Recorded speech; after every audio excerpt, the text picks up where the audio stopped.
ngalan ng Ama, ng Anak at ng Espiritu Santo. Amen.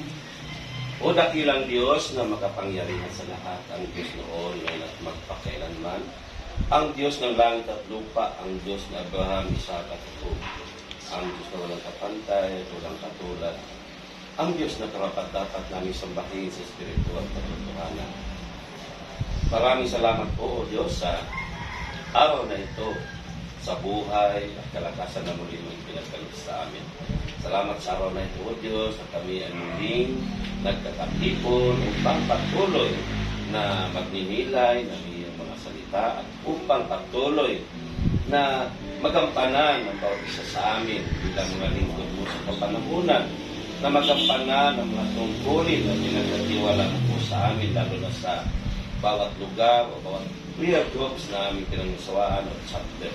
Lobin mo, Panginoon, na sa aming pagninilay ng iyong mga salita, ito'y magdala sa aming buhay upang patuloy kaming maglilingkod sa iyo, Diyos. At ganoon din na anuman ang mga pagmimitingan namin para sa darating na anibersaryo sa August 7 dito sa PXC 59 Bohol ay lubos namin itong maunawaan at aming magampanan ang mga tungkulin na pinagkaloob po sa amin o pinagkatiwala sa amin. Kaya, ngayon pa lang, O Diyos, nagpapasalamat na kami at inaamkin na namin na anumang mga pag-usapan namin ay amin ito maintindihan at magdala sa aming buhay, sa isang lingkod na may nakasunod sa iyong kalooban.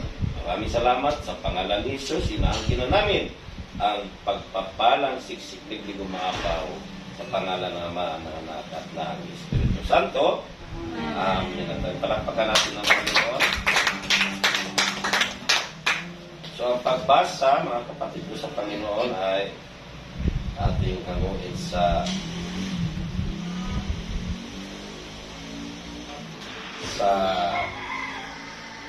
Kolosas, Kabanata 2, talata 6 hanggang 10. So, sabi dito sa ating tutunghayang aklat ng Kolosas, Kabanata 2, talata 6 hanggang 10, yamang tinanggap ninyong Panginoon si Kristo Jesus, mamuhay kayo sa paraang karapat-dapat sa Kanya, manatili kayo sa Kanya, isalig sa Kanyang inyong buhay, magpakatibay kayo sa pananampalatayang itinuro sa inyo, at laging magpasalamat sa Diyos. Mag-ingat kayo upang hindi mabihag ninuman sa pamamagitan ng walang kabuluhan at magdarayang awal at hindi nasasabi kay Kristo, kundi sa sabi-sabi ng matatanda at sa mga tuntunin ng sanlibutan, sapagkat ang buong kalikasan ng Diyos ay na kay Kristo nang siya maging tao, at dahil sa inyong pakipag-isa sa Kanya, naging ganap ang inyong buhay. Sakop niya ang lahat ng kapangyarihan at kapamahalaan. Mga kapatid ko sa Panginoon, ito ang mga salita ng Diyos. So, pwede na kayo maupo, mga igsoon ko sa Panginoon. Salamat sa tumugon sa ating paanyaya sa araw na ito, yung monthly meeting. So, yung iba, maaari papunta pa lang dito. Yung iba naman ay may mga pinusukhang iba, kaya hindi nakarating sa oras na ito. Subalit, nandito naman tayo, marami naman din tayo kung ating tutuusin. So, ang aking ibabahagi mo na ngayon, bago tayo mag-proceed sa ating pagmimitingan tungkol sa anibersaryo, ay aking pamagatan na our personal walk, yung ating sariling paglakad. Ayon ito sa ating tinunghayang talata o salita ng Diyos. So, bawat tao, mga kapatid ko sa Panginoon, ay may sariling uri ng paglakad. Diba? May iba-ibang uri ng paglakad, may hikit, may sakang, may paika-ika, may diretso, at iba pang uri ng paglalakad. Subalit, kung ang isang tao, mababae man o lalaki, papasok sa isang tinatawag nating armed forces o sundalo, papasok sa militar, Pag pumasok ang tao sa pagiging sundalo, sa pagiging membro ng armed forces, ay tinuturuan ang mga tao na papasok dito, tinuturuan kung paano ang lakad militar. Sa ayaw man nila sa gusto, i-represent nila kung paano ang lakad ng isang membro ng armed forces o membro ng sandataang lakas. Subalit ang lakad na aking itinutukoy ngayon sa ating paksang pag-usapan ay lakad na kung saan hindi ito lakad pang-pisikal ng ating mga paa, kundi lakad ng ating buhay sa pagiging ganap dahil sa ating pakipag-isa kay Kristo.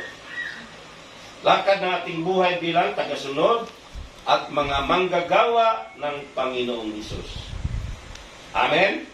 Amen. So nasa ating pagiging mga manggagawa na dapat makita sa atin, sa ating lakad na na-represent natin si Kristo. Katulad ng isang ambasador, mga kapatid ko sa Panginoon, ang isang ambasador ng bansa kapag dumalo sa isang pagpupulong, sa isang ibang bansa o sa pupunta sa ibang bansa, nirepresent niya ang kanyang bansang pinanggagalingan. At bilang mga manggagawa tayo ng Panginoon Kristo, tayo mga ambasador.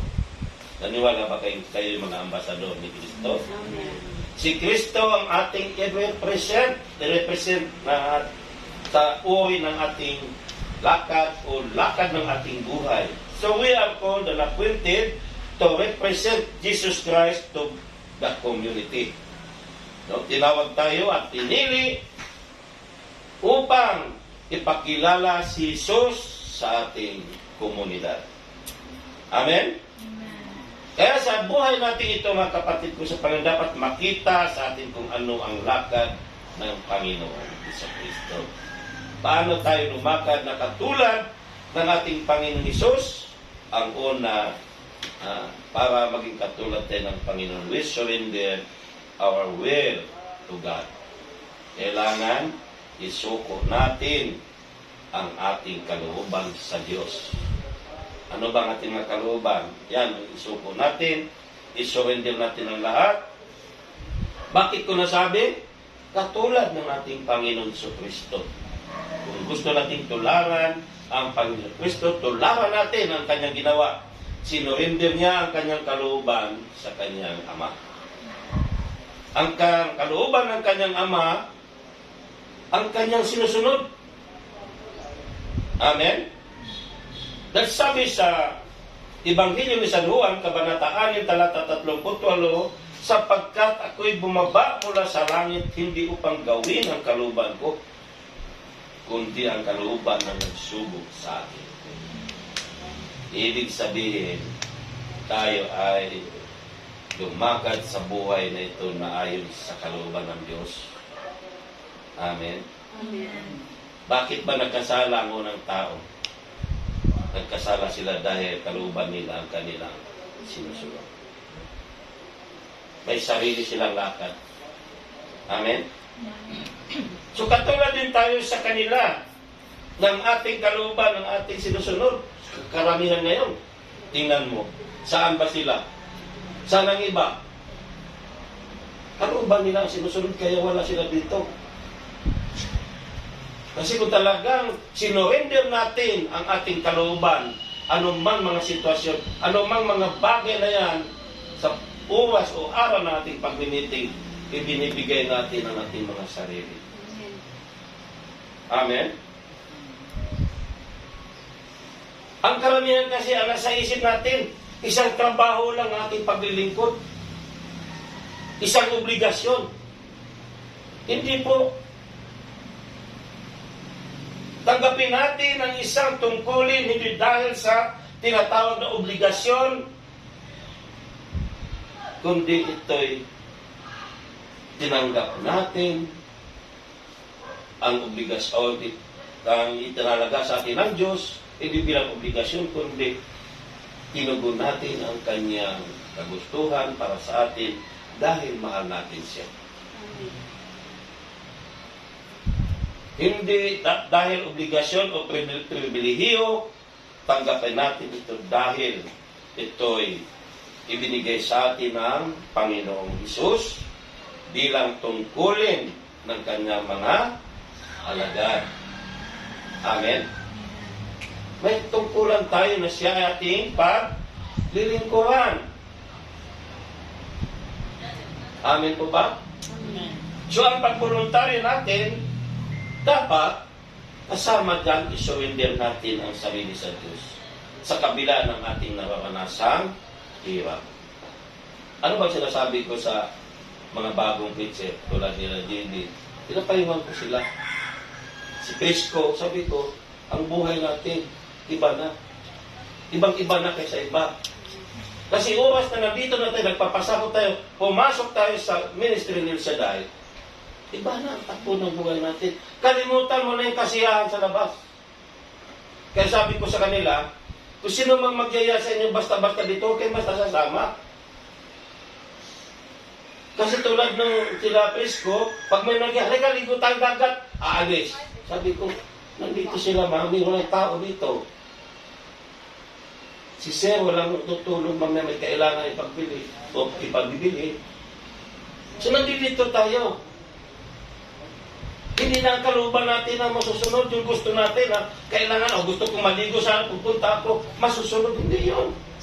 Kundi ipailalim natin ang ating sarili sa Panginoon. E nandito tayo sa ministry, kung ano man yung patakaran ng ministry, yan ang ating susundin. Amen. Mahirap talaga, di ba? Pero ito na ang buhay. Sabi ko nga sa aking head doon dati sa Manila, sabi ko, paano yan, sir? Ganito na lang ba? Kahit na may nakita tayong mga mali, anong sabi? Ganito na ang buhay natin. Nandito na tayo, pwede. Atras pa ba tayo? Wala namang ministering ito eh. So, naintindihan ko, naunawaan ko na aking paglilingkod ay pag-surrender ko sa aking kalooban. Nalimutin ko ang anumang mga para sa sarili ko, para sa pamilya ko. Katiwala natin sa Diyos ang lahat. Amen? Makatanong na naman ang Diyos kung humatol siya. Amen po ba? Amen. Sabi sa ikalawang Tesalonica, chapter 1, verse 5 to 6, ito ang katunayan na makatarong ang hatol ng Diyos na kayo ariing karapat-dapat sa kanyang kaharian na siyang dahilan ng inyong pagtitiis. Tingnan niyo po. Gagawin ng Diyos ang nararapat tiyak na pahirapan niya ang mga nagpapahirap sa inyo. Hindi natin alam yan para nagpapahirap sa atin. Kung sino man yan. Halimbawa, ako pinapahirapan ko si Brother Erwin sa kanyang paglilingkod para nagutan ko para sa Diyos. Kaya kung sino man nagpapahirap sa atin, hayaan natin sila. Gaganti ang Diyos.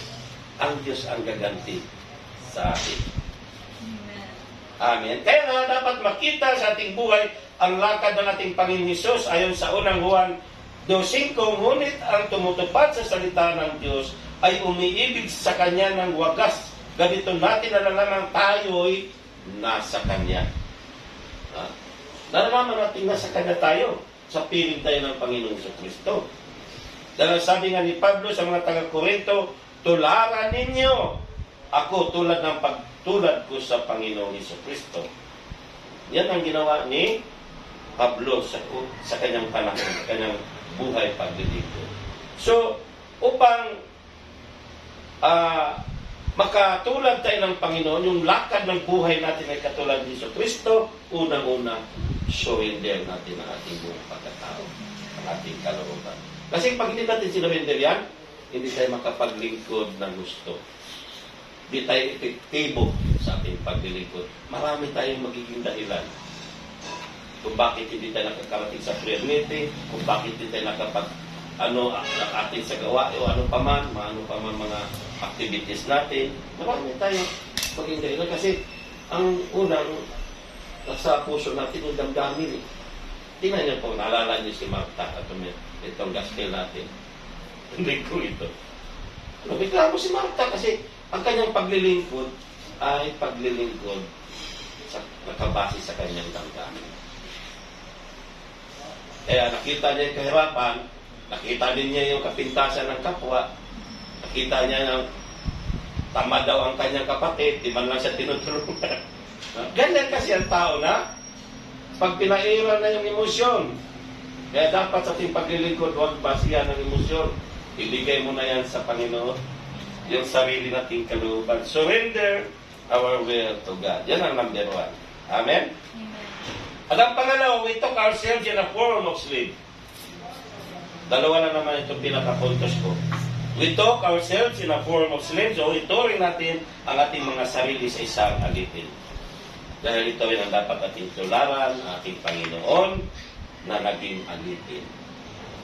Pilipos 2:7, sa halip ay kusa niyang binitawan ang karapatan niya nito at namuhay ng isang alipin. Ipinanganak siyang tulad ng isang karaniwang tao. Tingnan mo, dahil nilimot niya kanyang sarili, sinuwinder niya ang kanyang kalooban sa Diyos Ama, kaya nagpakababa siya, inalis niya, binitawan niya ang karapatan niya sa pagiging anak ng Diyos sa oras na ito, nawala sa kanyang pagka-Diyos at namuhay siyang alipin. Ipinanganak siyang tulad ng isang karaniwang tao. Amen. Ang mga alagad noon ay masaya sa kanilang paglilingkod, mga early Christians noon. Sa kabila ng problema, persecution. Bakit? Dahil sa pamagitan nito naranasan nila kung paano nila mararanasan ang presensya ng Panginoon Jesus. Ang mga tao noon, committed sila kay Jesus. Tayo ngayon, may mga committed, meron o hindi. Diba? Kayong mga nandito, kahit sa kabila ng mga hectic schedule, may mga tayo, dapat unahin sa ating panimalay, sa ating mga kamag-awa, sa ating pamilya. Pero inuna natin itong meeting na ito. Nagpagpakita yan na tayo ay nagpapasakot na sa Diyos. Nilimot muna natin yung lahat na yan. Binigyan natin ng mas mahalaga ang ating natungkulin na pinagkatiwala niya sa atin. So dapat ganun din tayo, kung gaano kakumisit ang mga lingkod noon, ganun din tayo. Huwag natin alisin ang ating commitment sa ating Panginoon. Amen. Dahil kapag committed ka, committed tayo, handa mo ibigay ang lahat, maging sa ang buhay mo. Handa mo ibigay. Amen po. Naalala ko yung kwento naman, maaaring narinig nyo, madalas ko yung kwento ito. Yung nagyayabangan yung dalawang hayop. Mayabang si Piggy. Mayabang si Manok pala, ang inahing Manok. Mayabang. Pinagyayabagan niya ang baboy. Sabi niya, alam mo, kaibigang Piggy, grabe ang commitment ko sa tao. Bakit? Ano bang commitment mo? Araw-araw nagbibigay ako ng itlog sa kanila. Almusal, merienda, tanghalian, pwedeng hapunan. Pwede nilang kainin ang itlog ko ano mag-uwas. Yan ang commitment ko sa tao. Sumagot si Tiga, ganun ba? Ako, ganito lang kasi ako eh. Bago nila makain ang nakaterno ng itlog mo, buhay ko muna na bibigay ko. Hindi na natahimik ang Manok. Kasi nagyayabang siya sa pagiging commitment niya kung gaano siya ka-committed sa tao. Pero si Piggy, maggrabe pala dahil buhay niya bibigay. Bago makain yung sabi. Amin po ba? So kapag committed tayo, maging sarili natin buhanda natin sa confession. Katulad ng Panginoon, yung commitment niya, yung pagmamahal niya sa ating sangkatauhan, inalay niya ang kanyang sariling buhay para lang sa ating kaluwasan o kaligtasan. Amin po ba? Tanong ko, bakit ba tayo tinawag ng Diyos bilang kanyang mga lingkod? Alam niyo po ba? Kayong mga lingkod ngayon, kasi uniwala naman ako, tayo nga dito ngayon ay mga lingkod ng Diyos. Amen. Anong sagot doon? Ang tanong ko, bakit tayo tinawag ng Diyos bilang kanyang maligtas? Ang sagot, ako na rin. Ibig lang niya magkaroon ng kabuluhan ang buhay natin. Dahil wala pa tayo sa Panginoon, walang kabuluhan ang buhay natin.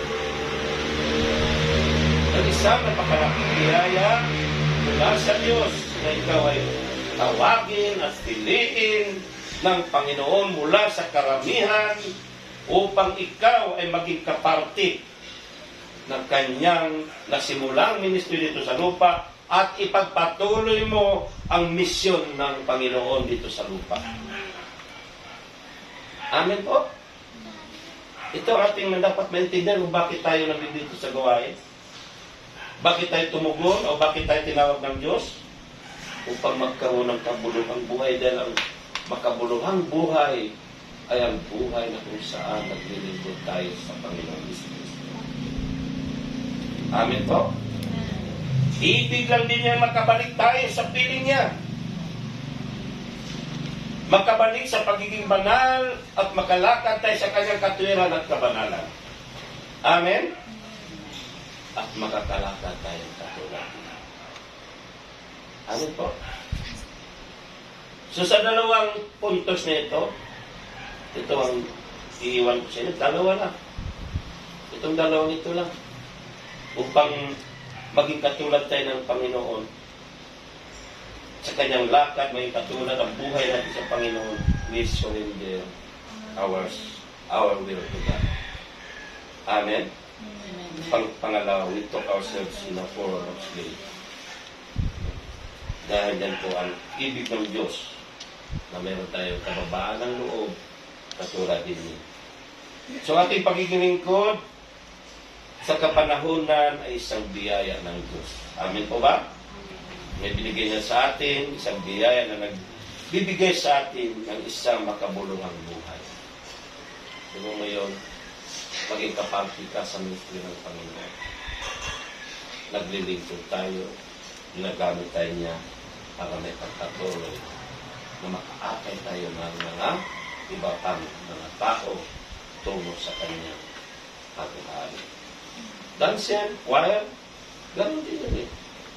Iba kayo, makaakay kayo ng mga kabataan, mga awit, umawit para sa Panginoon, sumayon para sa Panginoon. Parihalan din yan sa uri pa rin ng gampanin yan o gawain pa rin ng manggagawa yan. Pagtugtog, tinutugtugan mo ang Panginoon. Doon yung pinagpawang tinutugtugan natin. Pwera lang yun. May mga di maliiwasan niya na ang mga choir, may mga choir na inisip nila ng perform. Hindi yun. Hindi ka performer. Sa chapel, hindi ka performer sa gawain ng Diyos na kailangan palakpakan ka. Ako, wala man pumamalakpak sa akin, walang problema. Hindi man mo pumunta dito para palakpakan. Amen. Ang iba, sasabihin pa na may magkasama na ko. Masyado kang seryoso anong gagawin ko? Dapat patawanin mo sila. Hindi man ako kingkoy. May panahon ako magpapatawa, pero hindi sa lahat ng oras pagpatawa ka. Kung ikaw sanay ka magpatawa, okay lang yun. Hindi naman ako kontra doon. Pero, tuturuan mo ako kung anong gagawin din. Pwede yun dahil may kanya-kanya namang kapayagan ng Diyos na ibibigay sa bawat tipo. Kasi, para sa akin pagtuturo kami nandito kami, inahayag ang mabuting balita para turuan lalo ang mga manggagawa, para lalong maging matibay, magkaroon ng lalong kaalaman tungkol sa salita ng Diyos. Amen. Diba? So yan lang mga kapatid, no? Ang aking ibabahagi sa oras na ito. At tumayo na tayo. Di lang manalingkod niya sa